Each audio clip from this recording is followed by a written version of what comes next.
So,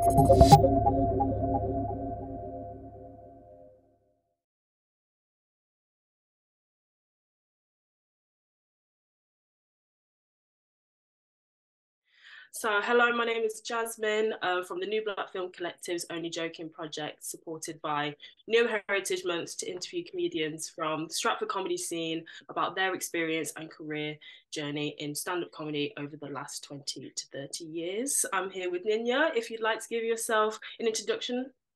Hi, I'm Ninia Benjamin, and I'm going to say actress first because that's how I started, and comedian and writer and cat liker. And God, I'm just looking at myself. Sorry, I'll just make myself laugh. Yeah, I'll just make myself laugh, and that's who I am, Ninia. Amazing. Perfect. We'll start with then what inspired you to start up stand-up comedy. Actually, I was inspired to do stand-up because I've always wanted to act, and I didn't really get a chance to pursue a career in acting. I got a real job. So, but one of the things that I realized was that Whoopi Goldberg, Robin Williams, and Roseanne Barr all started out as stand-up comedians before they became known as actors. So I said, you know what? If they can, let me. So, and that's what really, really, truly made me decide to push it through stand-up. Yeah. Oh, so how did you find then where you grew up influenced your stand-up since you wanted to start there? Right. So, well, basically, what happened was I was doing sketch shows with Jess Schumann. And this is how I actually really truly started. And he was writing lots of sketch shows that we were putting on mainly around Norwood. And he goes, Ninia, we got 5 minutes and you should do stand-up. I goes, listen, I'm an actor. I have a script, I'm directed, I'm blocked, I'm told where to stand. I don't do stand-up, which to me was people writing. He goes, Ninia, you're so funny, right? So I wrote 5 minutes. It was the worst 5 minutes of my life. I remember it to this day. Norwood Library. I remember it was maybe late 90s. I remember even what I had on, which was a 20 tassel dress because they were so in. I remember that it was sleeveless because then I used to show my arms. And I remember doing this 5 minutes about talking about men's shoes. Just, oh, look at this. Oh my God. And I just remember the sweat dripping down my arm. And when I looked down to the side, I could see where the sweat was just dripping off my. I was so nervous. I did it once. I said, I'm never doing it again. Then I got made redundant from my real job. And I said to a friend, oh, I've done some stand-up. And he goes, perform it for me. And I remember having this hairbrush and performing it for him. And he goes, if I get you gigs, will you do it? And I said, all right. So, and that's where I actually started. But what if the question is what inspires me to perform? It's because I'm a natural show off and I love being in front of an audience. Truly. Were you influenced a lot by like your family community? Was it quite a creative No. space you were in? No. Just wanted to act. I saw Bugsy Malone when it first came out, which was 79, and I was looking at all those children who were around my age, and I saw what they were doing, and I went, oh my gosh, I would love to do that. And I didn't realize that was what you called acting, and that's where my passion came to be there. But no, I'm not inspired by anything like that. I'm only inspired by me, so to speak. So that's what I take my inspiration from. If I'm understanding what you mean by inspiration, because I don't know if you mean by my subject matter or Yeah, I think it was more about kind of I guess the environment, if you were influenced by that. But since you said that you weren't necessarily in that much of a creative space, I guess it was just your own natural desire to kind of perform, not necessarily a family member or the community. No, Mm. Absolutely. Absolutely. And when I look back at my reports, because I have kept my school reports, that one day if I ever write a book, I got them there.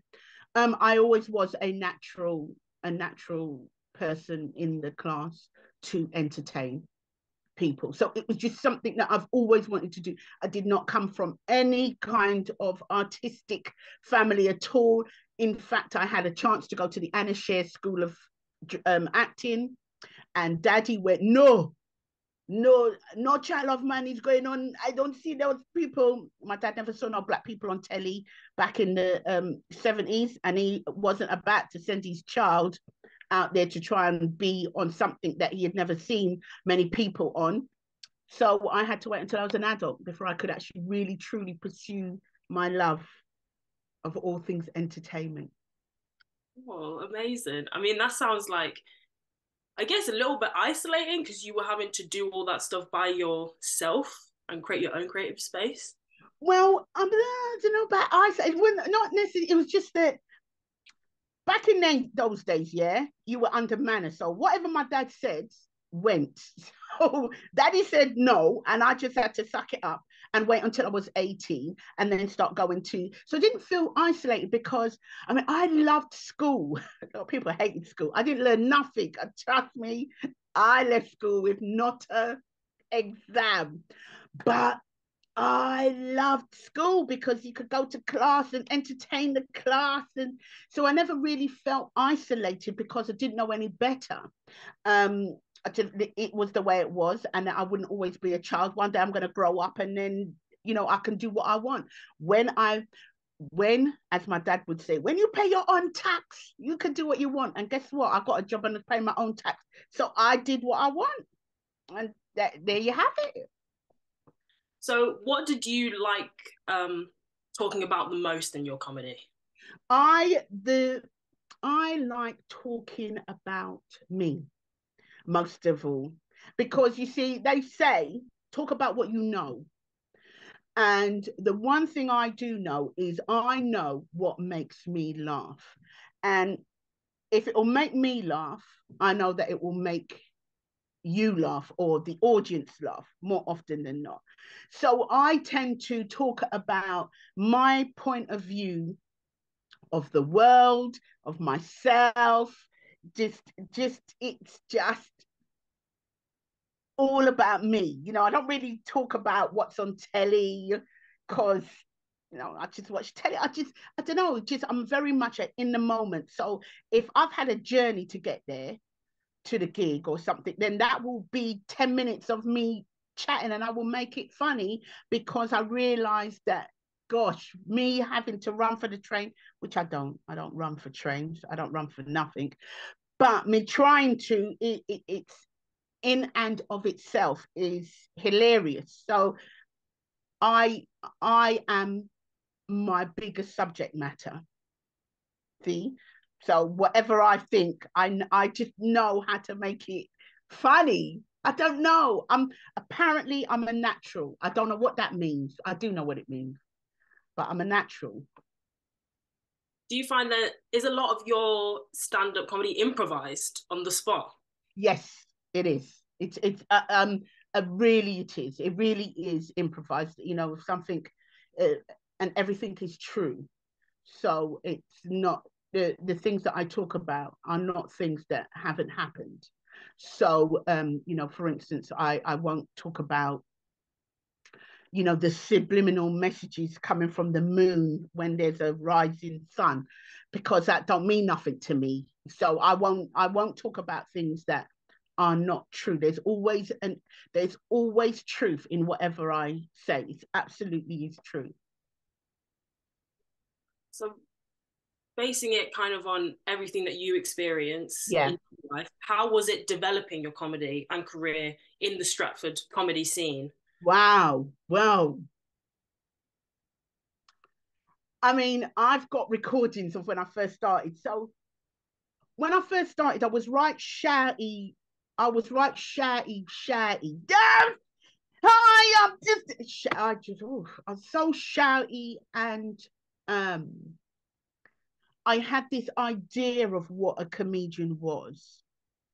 that I thought they were in a microphone and they were just talking to the microphone and I realized that that actually isn't me, that I may have this look because I'm a large lady. I've been dyeing my hair from even before I left my real job. And so that I kind of moved, I don't know, I suppose my comedy changed when my agent got rid of me. And I just didn't care anymore. Sorry, Elaine, I'm just being interviewed. I'll ring you back. All right. Bye. Sorry about that. And I found that my comedy changed from there because I was using this comedy voice, whatever that was. And then it just got real. It just got real. And I just realized that maybe I don't like this stand up. Maybe I don't like this. And I went on stage and I just said, I'm not going to be funny. And I didn't dress how I used to dress. And these people were just laughing. They were just laughing at me, truly being real, talking my truth. I always remember Angela Ma. I went to a writing thing that she did, and she goes, talk your truth. And I heard that, and I didn't quite get it. But then I remember going on the stage and just talking my truth, and these people were just laughing. I went, oh, stand up is nothing to do with how much makeup I've got on, what I'm wearing, doing the like little prompt. I used to call it prompts walk because I used to wear high heels. I used to wear high heel shoes, pretty dress, pretty blouse, titty out a door. I remember the lovely the jewelry, full makeup, and walk on stage, thinking that I had to be looking like that. And I never forget the day that I didn't. I decided not to do that. I went in an old tracksuit, I remember. I just said, I don't care. I want them to boo me. Well, they didn't. And that's when I realized that my truth, which was, I hate this journey that I got here. I hate the fact that I had to take 2 tubes and that the tube app told me to go into the wrong carriage because I was that lazy that I like to get on a carriage, and when I step off the carriage, I want the exit right there, and there's an app for that, and that was the only app that I ever bought, and the stupid app got it wrong, and so I had to walk 10 steps because it got, and and I got it, and then my card wouldn't touch, and then I'm just, and I don't care, and I hate all of you lot, and I don't know why you lot are here. Why are you not here on a Friday night? You should be out. Why are you sitting in a They were just laughing. I went, oh my days. And that's when I found my voice, truly. That's amazing. That is a journey. Do you feel like the comedy scene that you were in Stratford or around the area made you feel like you had to do all that dressing up? Was that what the culture was like? Yes. For me, that's what that was. For me, I felt that you had to, more because I came from an acting background where you dressed for the character, and more because I was playing the character of a stand-up, because and then it kind of shifted, but also in that there's no business like show business, and it is a business, and so you put on a show, and so you don't necessarily want to just look like you've just come from Wrigley Market with everybody else. You want to look like you are putting on a performance and have made an effort. And it really did feel like it was just, you've got to look a certain way. Because I was going to say good, but good is subjective. But you've got to look a certain way. So yeah, I did find that. You spoke a little bit, about the start of your journey and your first gig a little bit. Would you be able to tell us a little bit more about that and just the early gigs that you did? So that was, with Jeff, where Jeff said, Ninia, write it. And I was like, oh my gosh, I can't. so that was my very first Ninia Benjamin as Ninia Benjamin, because I was known to be an actress actually, and had done a long a run at Stratford Theatre Royal in Women on Top and Waiting to Exhale and lots of plays that Jeff had written. But my real journey in the beginning would have been 98, 99. And my very first gig was at a club called Purple Turtle, which is no longer there, on Essex Road. And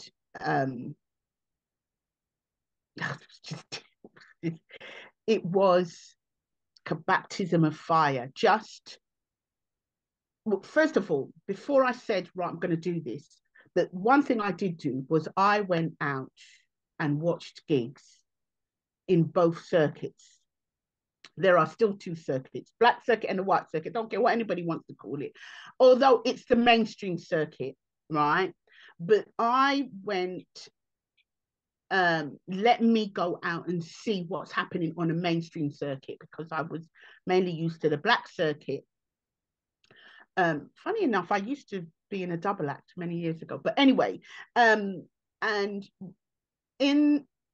when I went out to watch, I wanted to just find out what people would say to people that they don't know to make them laugh. The very first thing. So you see, while I did that little sketch, that little bit of stand-up on Jess' show, I was there. They knew that I was one of the people playing a character, and I was just doing Ninia Benjamin stand-up. So they kind of were in a captive audience, and they knew who I was. But my very first gig, I realized that how do you make people that you don't know laugh? I was just like, how do you do it? So I did a lot of studying. I went out to a lot of mainstream gigs to see how I would make people that I don't know, don't look like me, laugh. And realize that you make them laugh the same way you make people who do look like me laugh. You just open your mouth and have funny things come out. So I just remembered going, hello, I'm Ninia Benjamin, yeah, and I'm lad. I like to be lad. So cockney and oh god, yuck. But it worked until I honed my skill, so to speak. So that was my first journey. It was nerve-wracking. To this day, I still get nervous, extremely nervous. My hands go cold to this day, and this is like 22, 23 years later. I still get extremely nervous. So that was my first step into going on marrying both circuits, you know, the mainstream and the black circuit. People like to call it urban. I hate that word, urban. Urban means just outside the city centre where foxes are. Don't mean black, but yeah. I think I answered it. I don't know. Yeah, absolutely. Did you then do most of your research within the Stratford comedy scene, or did you go further out there as well? All out of all over the gap, all over the shop. I mean, as in all over the country. So, you know, performing to black people in Bradford and Leeds and Bristol, like, oh my God, there's black people there. You know, almost like Americans who's go, oh my God, there's black people outside of America. So yeah, I really did move right across the country in terms of doing that. Yeah. What is different then about the Stratford comedy scene that is distinct from other areas? Well, I mean, I don't know that it is distinct in that it's an area which is extremely multicultural. What makes it stand out is that before the other Stratford place, okay, so I don't know, is it there's Stratford Theatre Royal, and then there's that place next door to Stratford Theatre Royal, right? But Stratford Theatre Royal was one of the first places many years ago that would have Black people being funny on the stage. So it was everybody congregate. If you wanted to do a gig, or if there was gigs going on, you would have it at Stratford Theatre Royal, and then Catford Broadway would come in. So, you know, but it and then Hackney Empire would have the odd thing, but you would have a lot of stuff going on actually in Stratford at the Theatre Royal. If it not on the main stage, in the Theatre Royal bar, because I did many an open spot there, both Black open spot nights and the mainstream open spot nights. And so Stratford was the place that you would travel to. Also, the fact that it was easy to get to because it was right on a tube, you know? And back in the day, you used to be able to park around there. You can't do that now. So it was just a hub that you could go to, because it was one of the first, in my eyes, in London that had all different levels of comedy, not just comedic plays like the BB Crew and the Posse and all of that, but it had stand-up comedy there. So that's what made Stratford a hub for me, anyway. It just had everything you could get into. Everything that you can get, as if you wanted to pursue stand-up or if you wanted to pursue acting. It was right there in East London, on a central line, on the train line, lots of buses. It's just so easy to get to. So, you know, you want ease to get to somewhere and able to park. So I'm telling you, it was like a magnet. It was. Do you feel then that there's opportunities to grow and progress your comedy career or your acting career in Stratford then? Oh gosh, absolutely. I mean, Stratford used to have a drama, you know, you could do like a drama course attached to it. They utilized the bar.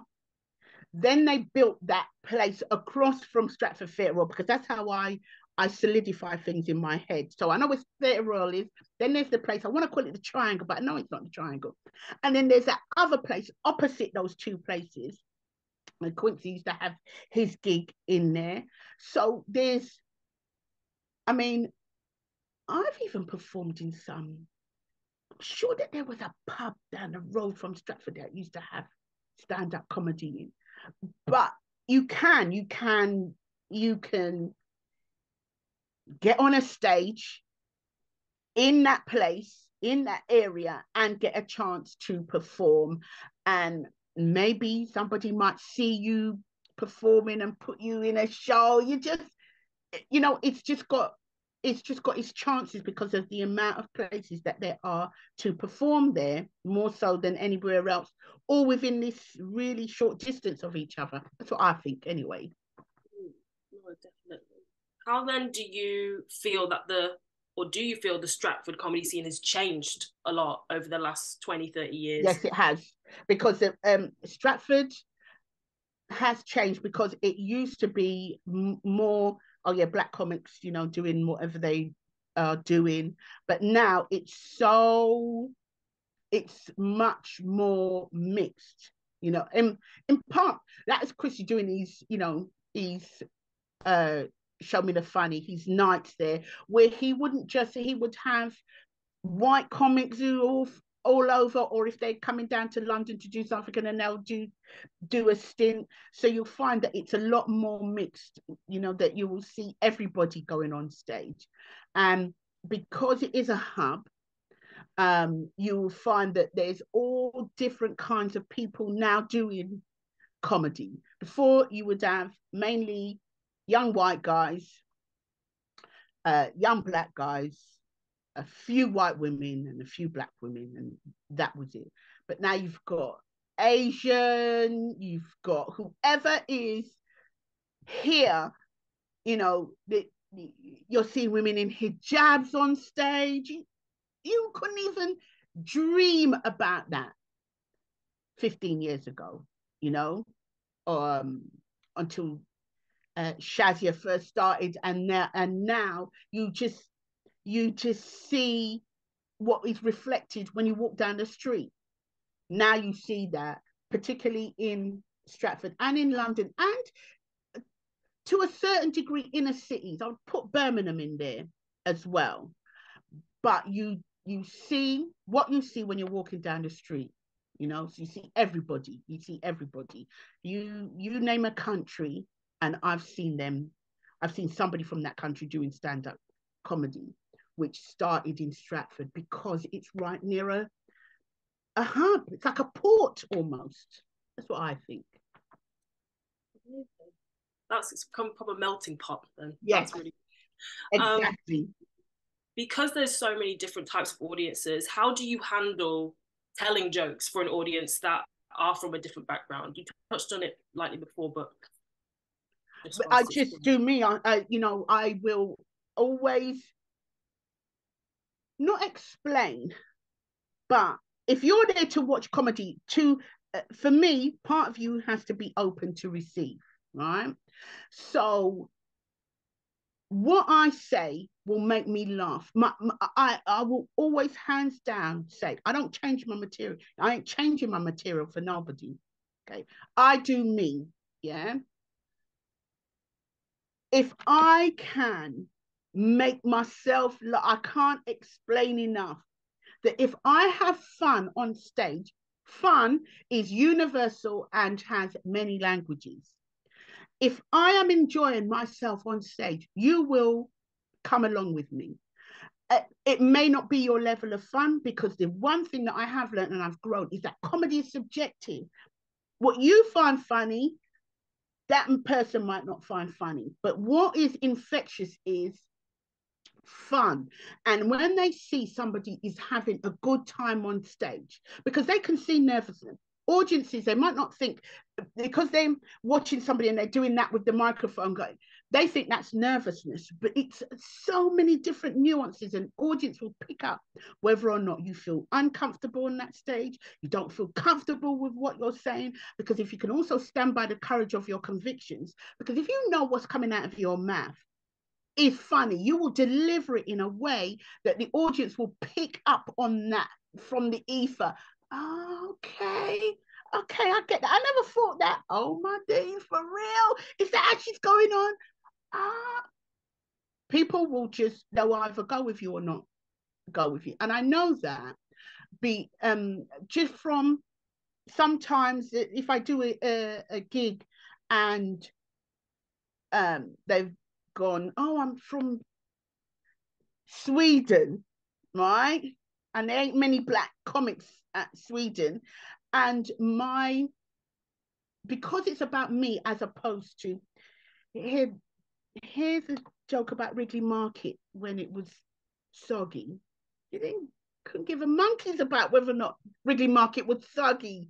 However, how Wrigley Market being soggy when I was 13 and had to go there with my mum, even in the rain, especially when she wanted to go and buy fish that stank. And why did we have to go through all that wet cup? See, I can sell that because for the way I explain, their imagination goes to them fish guts and the cardboard and pulling a trolley. And if they don't know a trolley, I'll tell them it's I'm a very much an explainer. And so I say, just come with me on my journey. Do you know what I mean? So, yeah. That's for me. Now, other comics will tell you that I do this for them and that for them. Good for them. I do this for me and hope that you will come along on the journey with me.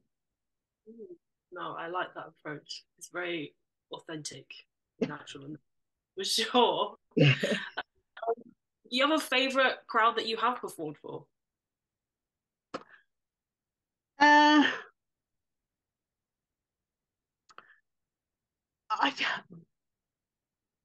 think it's people.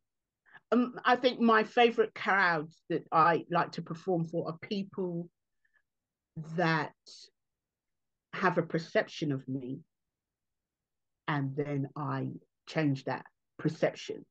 You know, when I step on a stage, this is my philosophy. I don't need to tell anybody that I'm a big black woman, because if they can't see it, I'm sure as hell not going to explain to them that I am. And that this is my this is my life based on Ninia Benjamin, not based on the color of my skin, or what people perceive of me. So I tend to love audiences who've never ever heard of me. I've had that before, where they'll go, and the next act, Ninia, she's fantastic, which I hate that. I hate when they go she. Because, for some people, it puts that in their head. Oh, it's a woman. There's still this thing about women not being funny. And she's so funny. She's so this and she's so that. And I go on stage, and the first thing I say is, I better be funny, innit? Because after they big me up like that, can you imagine if I was rubbish? Although I wouldn't use the word rubbish. And so it's breaking down, for me, it's breaking down an audience that will go, gosh, it's a woman who's black. Oh, here we go. Oh, God. Here we go. What's she going to say? And I don't say any of that. I talk rubbish. I talk rubbish on stage. I really do. But in the last 4 years in particular, I have so much fun on stage now. As I've gotten older, as you can see from that, which I inherited from my mum, my sister, who's in her 60s, ain't got a grey in her head, not a piece of a grey. But as I've gotten older, I'm telling you, the beauty of age as well is that I don't care. I really, I'm not a realist, because I don't know what that means. I don't keep it real, but I really don't care, but I do care. And I've come to understand that, Ninia, if you go out there, enjoy yourself, which I never used to do, trust me, 9.5 times out of 10, the audience are going to go, oh my God, I really enjoyed that. She's mad as thought, but I really enjoyed that. And I know that because what people got to understand is that, in this day and age, right, where they don't make enough size 22s in Primark, I know that because I went Primark yesterday, that they literally make one size 22. And if you ain't the first one in Primark to get that 22, you're stuffed. What I'm saying on stage ain't gonna have no bearing on your life. It's just have fun, because there's more than enough crap going on out there in the world, right? That I don't need to bring it on that stage. It's all about just having a laugh and letting people into how my brain feels. Ow.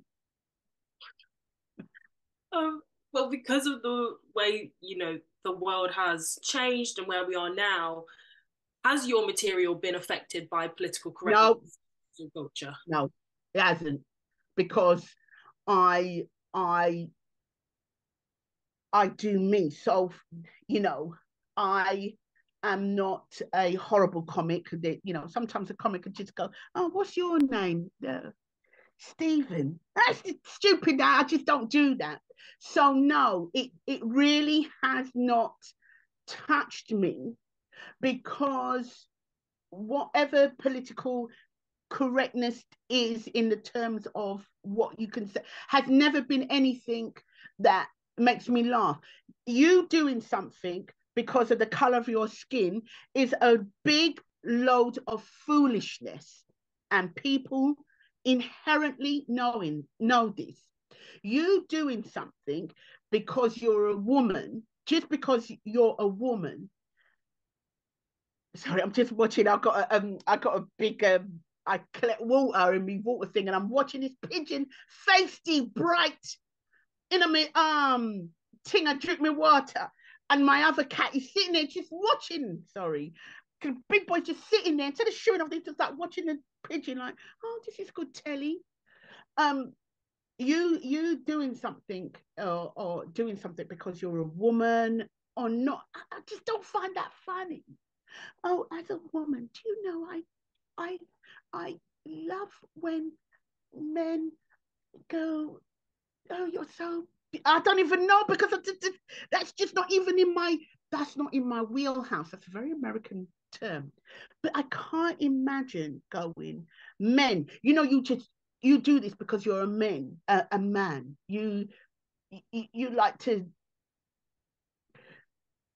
not ask for directions because you're a man, because that's foolishness. Of course men ask for directions. So I just can't, I just don't. I can't explain that. It doesn't, that political correctness doesn't come into what I do on stage, because what I do on stage doesn't touch on those subjects. Do you know what I mean? You know, so no, doesn't.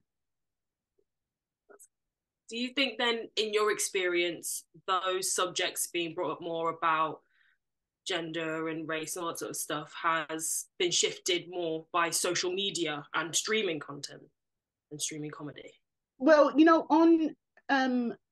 on stage, I mean, if I'm watching somebody and they want to talk about their gender or not gender or race, make me laugh. I don't care what you say, make me laugh. If you don't make me laugh, then I'm not interested, you know? So I I don't know if social media has really stepped into the gigs that I do. But I ain't saying that it hasn't happened, but it hasn't stepped into the gigs that I do. Because you see, if I've never been on stage and somebody's been outright racist, or then, you know, they might be sexist, but I suppose as a stand-up, what one woman will find sexist, I find it hilarious that they believe that this sexist position is something that is funny, because I see the other side of it. So from what I can see and where I go, what happens on social media doesn't reflect itself on stage. I say that thinking about some of the last few gigs that I've done, both black and white, that the hoo-ha that you may see on social media doesn't manifest itself in the real world. Because as much as we want to think that social media is the real world, it ain't truly the real world. When people are killing themselves because somebody's made some joke like, yeah, women, all you do is nag. People are killing themselves because somebody's made that observation, knowing that when you're strong in yourself, you're going to say, I don't nag. So that's not to me. So for Ninia Benjamin, no, they're not. Yeah, but no. That's pretty cool. Especially, do you feel like your audience has changed a lot as well? Or do you think it's been quite consistent? The audience have just are more savvy. So in terms of they will laugh at a lot more things. Like you can be a gamer and use gaming references. No, because I don't understand that. And the audience will go, yeah, oh my gosh, yeah, that is so funny. It's true about the Sony HD9F headphones. That is better with the game chair said. I don't know what they're talking, but there'll be somebody else going on talking about that, and people go, oh my gosh, and you're thinking, what a load of old crap. But that's just me. So audiences know more. They know more. They're polarized. You know, I don't do politics, but if audiences follow one political party, depending on where they are, again, it depends on where they are. And somebody makes a joke about that political party that they follow, some people laugh and go, oh my gosh, it's just a joke. And then some people go, oh, I find that offensive. I mean, I've never been at a gig and heard somebody go, I find that offensive, and walked out. I mean, if I did, I would laugh and encourage it because I'm terrible. But I don't know, maybe the audiences I don't know where they get them gigs from, where audiences want to now go, how dare you? I'm going to get up on stage and argue with me. I'm waiting for somebody to get up on stage, because let me tell you, I'm going to do my best acting and sue them. I ain't arguing with somebody. Somebody wants to come on stage with me, I'm really like, no. And then dropping on the floor and then suing because I've got emotional distress and getting money out of them. I don't understand that. It wouldn't happen. I mean, I say that, but ain't nobody coming on no stage and telling me no nothing. You're mad. You're mad. You know, Are there any crowds then? Oh, sorry. Are there any crowds then that you've performed that have been particularly difficult? Oh my gosh, yeah. I've been told, I remember one where I got on stage and went, I said, oh my days, are you making monkey noise? Oh my days. No, for real, did you just make monkey noises, person? I said, oh, are we in 1973? Monkey noises. Do you think you can't come better than monkey noises? Is that where we're still at? You can't come any more forward than monkey noises. I've been called a nigger on stage. Oh, the very first time it happened to me, it got to me. Then after that, and it doesn't happen often, and it hasn't happened in years. So that's when audiences have moved on, that you don't get, you darky, you don't get that, but when it did happen to me, I made that person feel so embarrassed, so shamed. I said, you have to come out of the people them building. I said, because I ain't performing with you. You need to come out. We don't do that foolishness no more. You take that old rubbish back to the pub or wherever you're gonna have that. And I made them come out. And I wouldn't continue until they came out. And the audience was going boo. And then afterwards, I had so many people coming and going, I'm so sorry. I goes, don't apologize for that person being like that. Yeah, I've personally not had, but you will find that women, if there's any offence that they may perceive, nobody will get on the stage. And if anybody is getting on the stage, more often than not, it's going to be drunk women wanting to get on the stage and argue their point with somebody. So yeah, I've had difficult audiences, but you just take it in your stride. You really do take it in your stride, as long as they don't want to get violent with you, But trust me, my face says, please don't mess with me. Don't. I ain't the right one. I really am not the right one today. Don't think because I'm having a good time, So they tend to not. I tend to not get heckled. Yeah. Yeah. I guess it's just finding that right audience that will go along with you. Yeah. Or, just that sometimes when people go to comedy, right? Sometimes somebody's gone, let's go to the comedy club. And that person's never been comedy before. They've watched comedy on TV and realized that as that person's talking on the telly, they can talk. And the person's not going to go, what did you say? But in the real world, they can't talk. And so they might go to stand up and go, this is not what I want. So you can't please everybody, because some people truly, when how many gigs when people go, who's it? This is their first time at stand-up comedy? Yeah. In order how much 100 years I've been doing it, people still go, yeah, it's my first time at stand-up comedy. So it's just a luck of the draw. You just got, if you don't love it, you can't get on that stage. You can't get on that stage if you don't love it. Amazing. You mentioned Quincy as well before. What was it like working with Quincy and other comedians on the Stratford circuit at that time? So me and Quincy, we started around the same time, I remember. And I used to run this little tiny gig in Hackney called Gimme the Mic. And there was just like a little group of all us new Black comics, because at the time, even though I'd done some acting, the real stand-up comedians at the time who were Black on the circuit were Angela Marr, Leo Chester, as he was then, Leo Muhammad, um, Jefferson and Whitfield, Junior Simpson, Sheila Hyde, Miles Crawford, okay, Jeff Schumann, there, John Simmet. There wasn't this big, massive. So we was like, there was this new thing, and we used to go Corks where these newer comics were coming through. So it was like myself, Donna Spence, Quincy, Mr. C, a guy called Reds, he was so funny, Teddy Bear. There was like Annette Fagan was a little bit later than me. Gina was the old guard as well.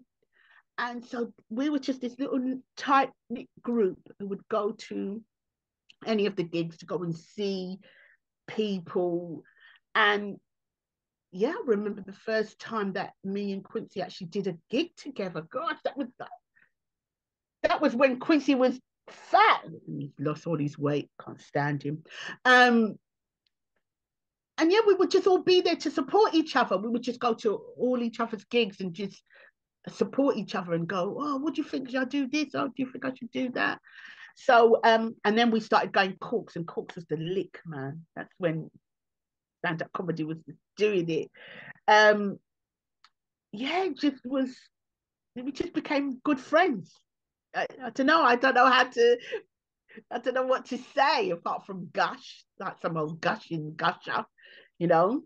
But yeah, it was just a lovely time to start because we were new within this circuit that had been established, you know.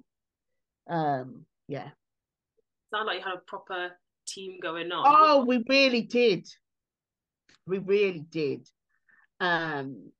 Because you could get to all these gigs by the tube or whatever. We would drive because I was a driver, I still am, but you know, we really, really did have we just had this little community, especially when we went Corks. You know, we'd all be there. Who's performing? Because not all of us could perform, and there, so that was, you know, that's when Special P or Peter Francis, as he is now, Kojo. I mean, there's so many people who then kind of started to make this other newer black comic, you know. Yeah. What's been your favorite memory from a show?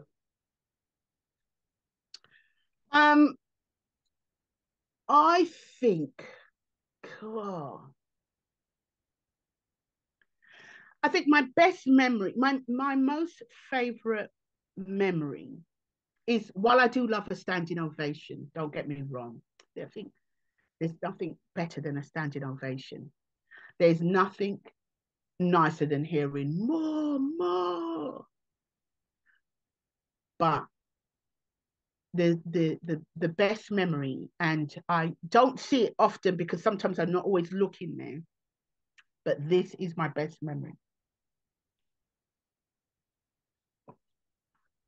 You cannot, as a comic, that true, you know, unless you're an actor, and not everybody's an actor, you cannot fake that, oh, that laugh that is in your guts, that you can see when something, you know, when you really laugh, when you're with your mates and it's like an in joke that you have, that you don't matter how many times you tell it, that joke. You remember the time?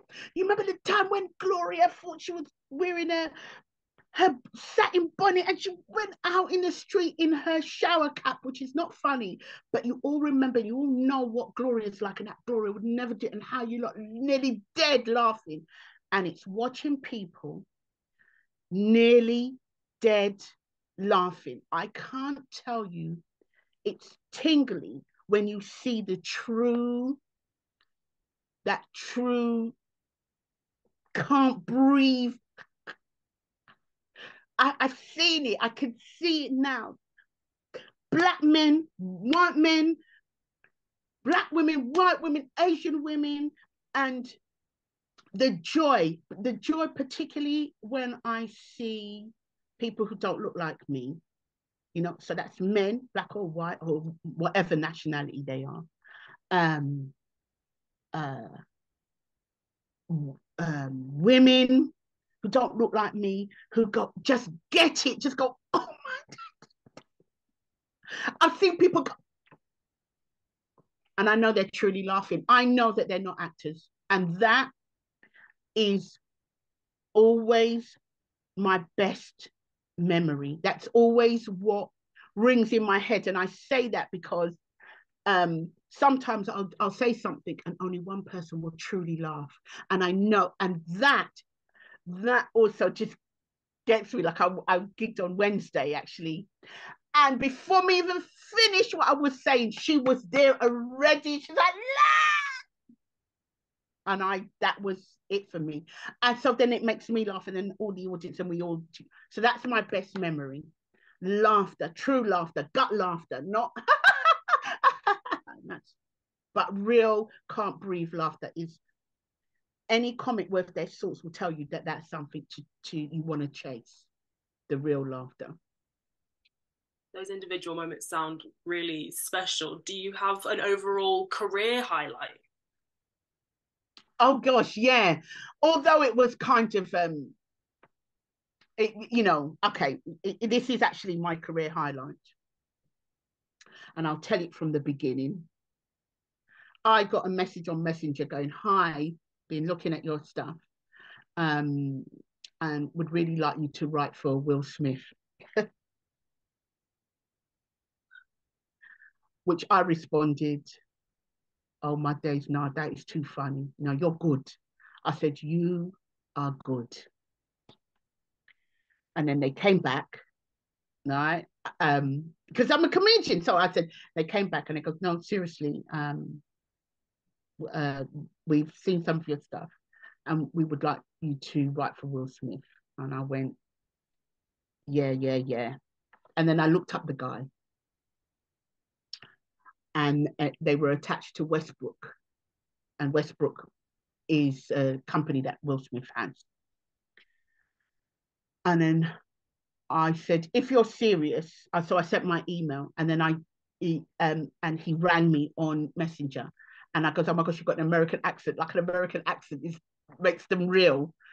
And we spoke, and he goes, "No, really, I really do work for Will Smith, and we want you to. He will see your stuff, and we want you to write for him on his Disney movie." I goes, "Have you seen my?" I said, "Truly me, because I'm an adult, yeah."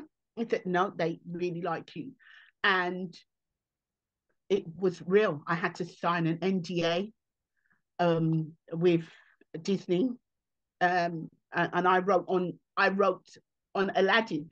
I'm uncredited, but I have my contract from Disney, so I can prove it. And I tell you why it was my career highlight. Although there's been lots of career highlights, but that was one of them, because my sister used to work in travel, and she used to work in executive travel. And one day, this is many years ago, they were having a dinner, a meet and greet, and Will Smith was going to be there. And she always knew I kind of wanted to, because of all the plays that I'd done with Jeff Schumann. She said, "Nin, do you want to come to this dinner? Will Smith is going to be there." And I thought about it, and I said to her, "No, Mom." I said, "Because one day I'm going to meet Will Smith properly. I don't want to be, you know, you're sitting at the table and you go, 'Oh, hi, Will. Oh my God.' I'm just nobody." I said, I'm going to meet Will Smith as Ninia Benjamin, and he's going to know my name. Fast forward, and it really, I got the pictures. I actually truly met him. He was lovely. I spent 5 days on a film set with him, and then the whole Chris Rock thing happened. I was like, "Oh my gosh, Will," you know. But he was magnanimous and as lovely as you expect him to, and the man smelled so good. And I said to the guy, I said, "Let me tell you now, and you better warn him and warn his security. When I see him, I'm going to grab up that man and hug up that man." So forewarned is forearmed, right? And when I met him, I no, please, and I hug up that man, and I his cheeks, And he goes, oh, and I remember he's going, oh, I've been told about you. And I said, that's right, babe. So come here, I'm going to hug you. And I truly, truly did really hug him. And that was one of my career highlights in terms of it kind of brought all my worlds together, because stand up and I wanted to act, although I didn't act in the film, you know, it brought that together. And the other one was the first time that I performed in front of an audience of 2,000 more members, and my command for the stage. And the thing about me is, if you're up in the gods, like right up there, you know, you're having to do that to see, I will acknowledge you. So it was I think it was Edinburgh Beyond, but I've done comedians at the King's, these massive theatres, and commanding all these people who don't know me. They didn't know me because I'm not a famous comic, you know. So I don't, while I may have done some I may have done Three Non-Blondes. Three Non-Blondes is not associated with Ninia Benjamin, the comedian. It's something else. The comedian Ninia Benjamin is unknown. So to make these people laugh based on no telly, yeah. Oh, that, and when, you know, paying tax as an entertainer as opposed to working for the council. Now, that means that, you know, when you do those kind of things for something that my dad didn't want me to do, and here I am actually earning a living from it. And funny enough, my dad passed away many years ago. Many, many, many years ago. My dad, who's a show off, that's where I get it from. My dad would have been right there, especially when I did Cirque du Celebrity, and they were filming all the different celebrities' family. I know Daddy would have been there with his trim week because he was a hat wearer. But that's my daughter. That's my daughter. You know, I know that unfortunately he couldn't see the vision, and so he had to do what was right for him in that time when he came over. But then my dad gave me the best one of the jokes, because one of the reasons I was born is because he went, Enoch Powell is not sending that one back to Dominica, you know, because I was born in the time of the rivers of blood and all of that. And I was his British child, mate. I was his British child, darling. Nobody's sending me back nowhere. So that's a proud moment, to know that my dad did so many, but to know that my dad would have been really proud of his daughter, who's making a living from entertaining people. Oh my gosh, that all sounds incredible. Would you be able as well to talk about your time on Three Non-Blondes? Yeah, I mean, I remember how I got it. Because Gary, the producer, so they do this thing where they have a oh gosh, what do they call it in America? Not treatment. It's not a treatment, but it's like a casting day. But basically, television production companies will, that was then, go out and watch little snippets of shows that people are going, you know, possibly we could do this as a television program. So all the television production companies will go out and watch these comedians doing either something or little sketches or whatever. And I was the MC. Now, I'd never MC'd in my life. And I remember getting these television producers, big time, you know, ITV, Channel 4, there was no Channel 5 at that time, I got them to count to 10 because I didn't know how to MC. Nobody told me, there's no book of MCing. And Gary said it was my chutzpah, it was my the fact that I had the balls to make these people count to 10, that he just loved that I just went, okay, so what we're going to do is we're going to count to 10. Oh my gosh, I've actually got it on tape somewhere because I used to record all my sets. And that's how I got to be one of the ones of Three Non-Blondes, when he got us together to go, look, there's no funny black women on television, just being funny and just happen to be black. And that's how I got to be in Three Non-Blondes with Jocelyn and Tamika. And we just wanted to be funny. the fact that we were black, yeah.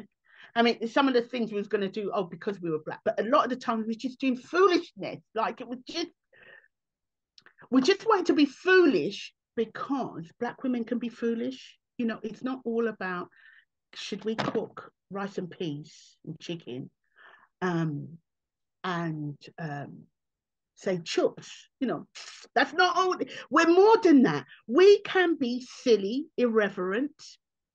We know so much more, and that's one of the reasons why we would do things like the barbershop singers, just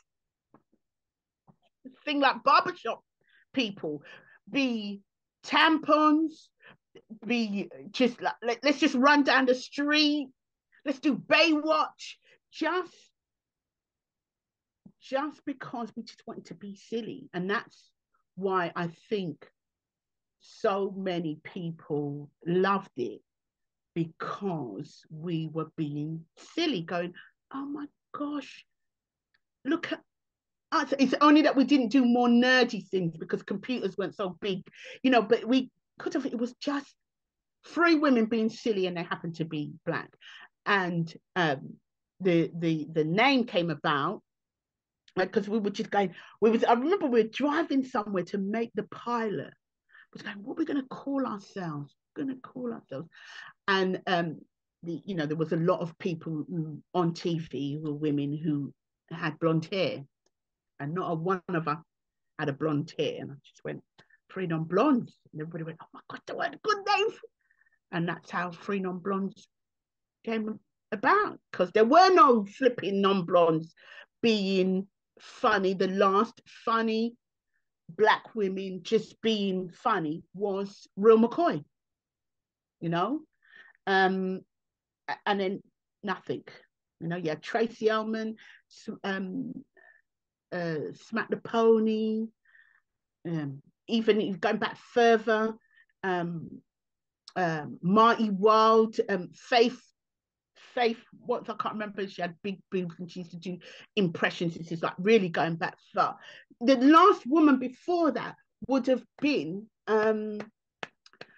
she could really sing, Sandra Kennedy or something like Kennedy, or somebody Kennedy, who was on ITV in a big glamorous dress, and then she would just talk to the audience and be funny like that. And that was the last black woman to be funny on telly, on ITV. That was back in the day. My dad was still alive. My dad died in 85.